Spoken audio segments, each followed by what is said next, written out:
Vice Chairman Brady, thank you very much for your kind accommodation of our voting schedule. I appreciate it. Senator Casey, thank you for leading this hearing, and I want to thank the witnesses as well as the guests who are here today.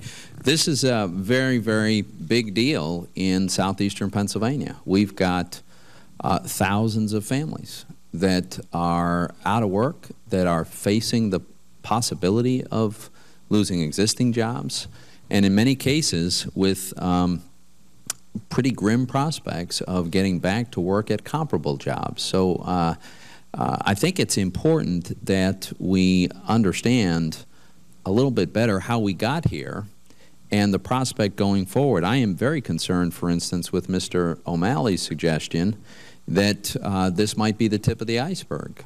We have currently the hope that a new buyer could come in and operate the Philadelphia refinery.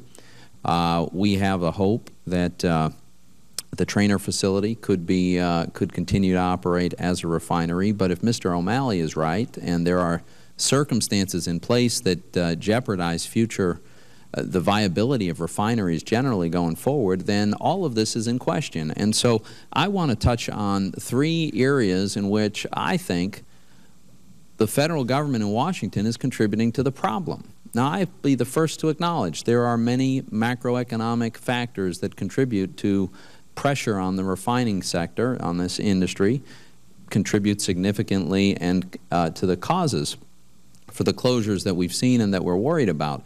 But there are also some factors that we in Washington are responsible for. I want to touch on 3 of them. One is the CAFE standards that we have adopted, which it seems to me unambiguously have the effect of forcing people to buy smaller and lighter and less powerful cars than they would prefer. That diminishes demand for gasoline, and diminished demand has an effect on the refining industry. A second is the ethanol mandates, which I want to dwell on a bit. And then finally, there are EPA regulations on the refineries themselves. But I've got a chart here that I'd like to call to your attention. And do you have a printed version that I can be looking at? Thank you. If this depicts the black line that's generally sloping upward is the price of gasoline, and that is on the right-hand scale, and that's really there for information purposes. What I find very interesting is the green segment at the top of this chart. What the combined red and green segments together represent the total refined product that is produced in the Northeast and the Mid-Atlantic region.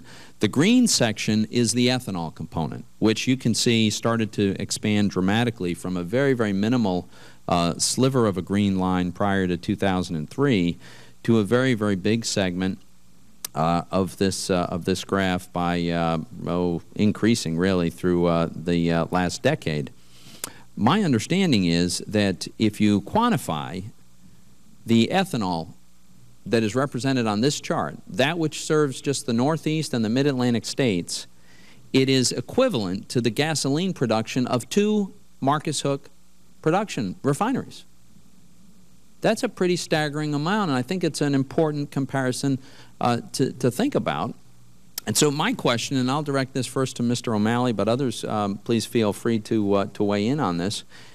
Given that ethanol now, by mandate of the federal government, replaces 10% of what would otherwise be gasoline, how significant an impact do you suppose that has had on the prospects of the refining sector? The reason for the closure of the refineries in Pennsylvania is that they didn't make money.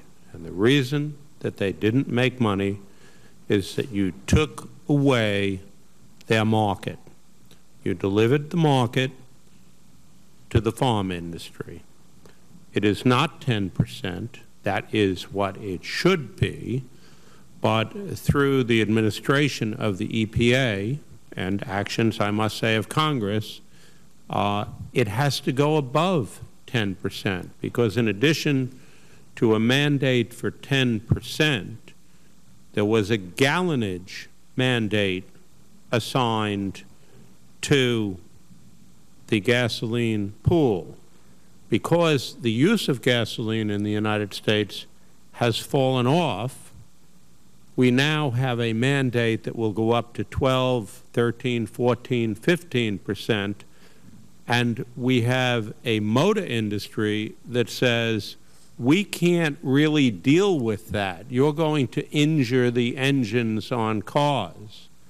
And now if you put on top of that the insanity associated with cellulosic fuels, you will ultimately take away another 10 or 15% of this industry.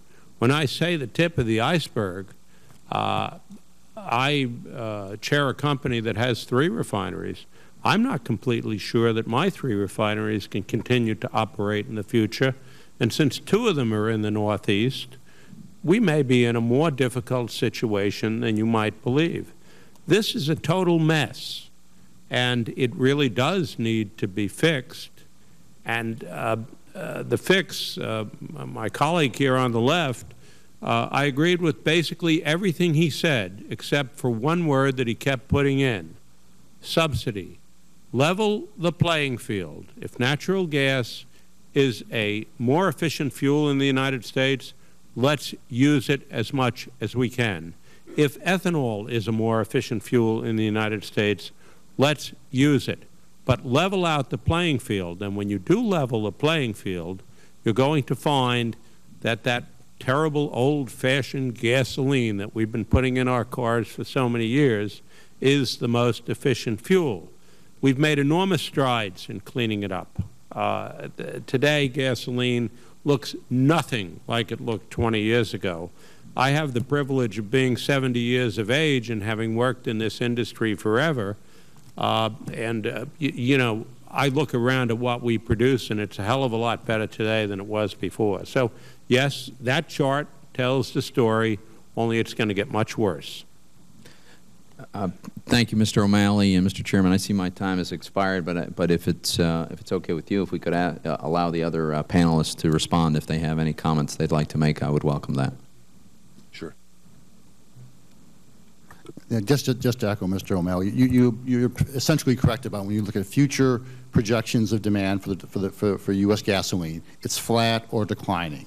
And the 2 big drivers are the increased ethanol mandate, which under ISA 2007 is going to drive you to 20 to 30% of the gallon being taken up by these ethanol or some other biofuel, and increasing CAFE standards. So we may be driving more, we may be using more cars on the road, but they're going to be using less hydrocarbons, and that's only going to continue to increase the pressure on the refining sector. Thank you. Dr. Greenstone. Sure.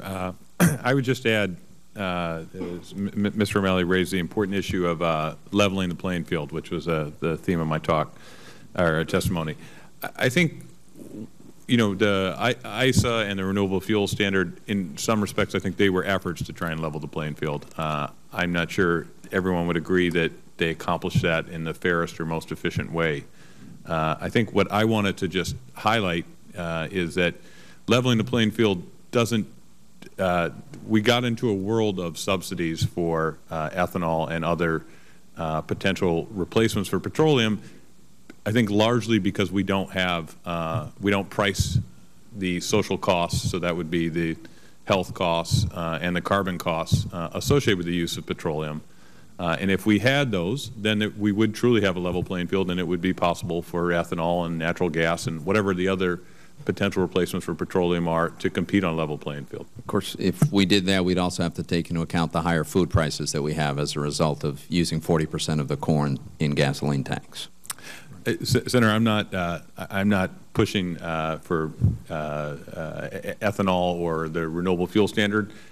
My only point is that currently that's like a second best policy that I think the country has wandered into, and that's largely driven by the fact that we don't price the negative parts of petroleum currently.